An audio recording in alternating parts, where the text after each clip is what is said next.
think that Christine Quinn has brought disgrace to City Council. She should step down. She should step down from the Speaker's position until this investigation is completed, because she's brought dishonor, I think, to the Speaker's office. She put the comptroller on the line. She put the mayor on the line. I know both of them are angry with her. Now we're going through some rigorous stuff. Why? Because Christine has not been honest and forthcoming. She should step down from the speakership until this investigation is completed. What about the fact that you got the second most amount of money? Doesn't matter. When I told you before, that what happened is I put in the submission of my groups, like I do every year. That year, they said 11 of my groups weren't on the list. They made the mistake, and that's how they corrected it. I would be the last person they gave anything to, because I'm her nemesis. She did that on her own. For whatever reason they did it, I had nothing to do with that. So the fact of the matter is, when you make a submission every year for your groups, it's on them to fund your groups. They left 11 of my groups off that year, and they're the ones who put it back like that. That's on them.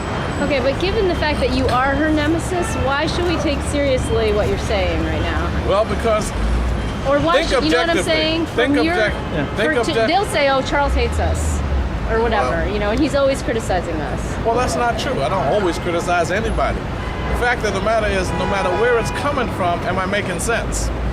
Do you actually think that her staff, especially a person like Stacey Emanuel, would say, "No, Christine, I'm defying you. We're going to leave those groups on there. You believe that? I got something to sell you, and it's called the Brooklyn Bridge." That's why you should believe it. Not because of who the messenger is, but for the credibility of what I'm saying. It makes sense. No way should anyone think that Christine Quinn did not know about this, found out about it, this practice that she discovered. She probably knew under Gifford Miller. Something that she discovered. She tells her staff to stop. They say no. They defy the speaker. For what? What's the staff's purpose? And then let me ask you this. If she told them to stop and she sees the money there, how did she think she got the money? Where did the money come from? Should Kendall Stewart step down? Should Kendall Stewart also step down? I don't know his case. He's also under investigation. He's admitted that he got subpoenaed. I mean, he got subpoenaed and investigated.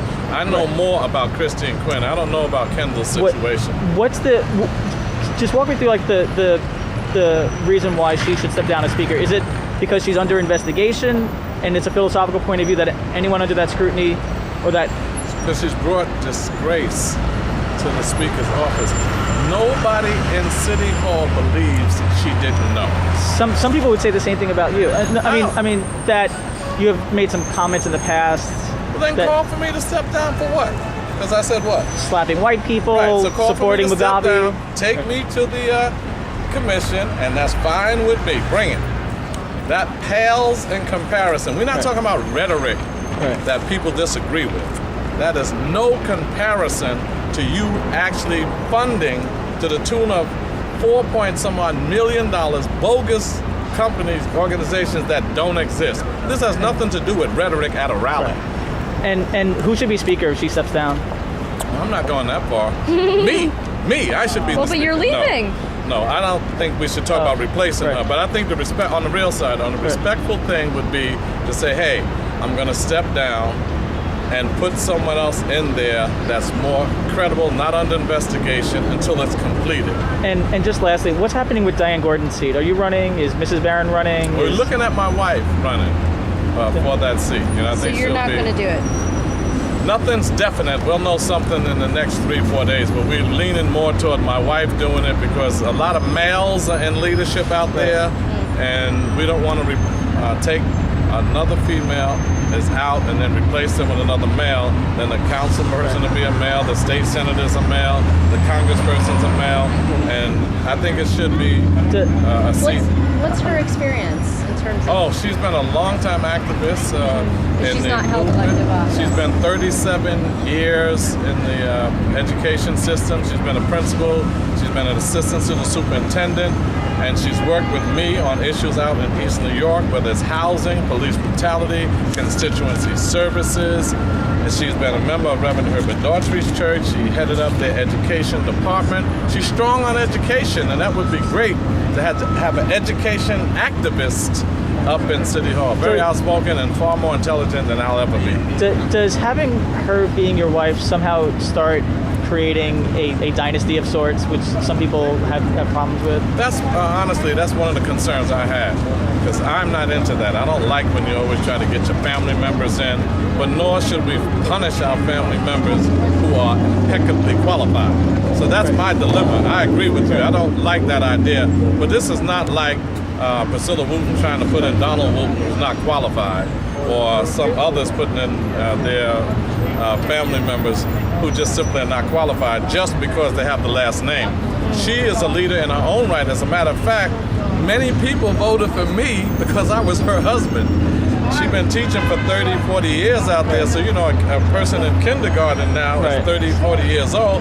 And when I was campaigning, they said, "Oh, are you Miss Barron's husband?" And I said, "Yes." So I got votes because of her. She's a leader in her own right and shouldn't be punished because she has the last name of a sitting council member. As a matter of fact, that's a plus. Do you think that she may confront some of the challenges Hillary Clinton faces with saying, "Don't vote for me or against me because of my husband"? No, because we're more like Michelle and Barack Obama, not Hillary and Bill. Those are two people who are liars.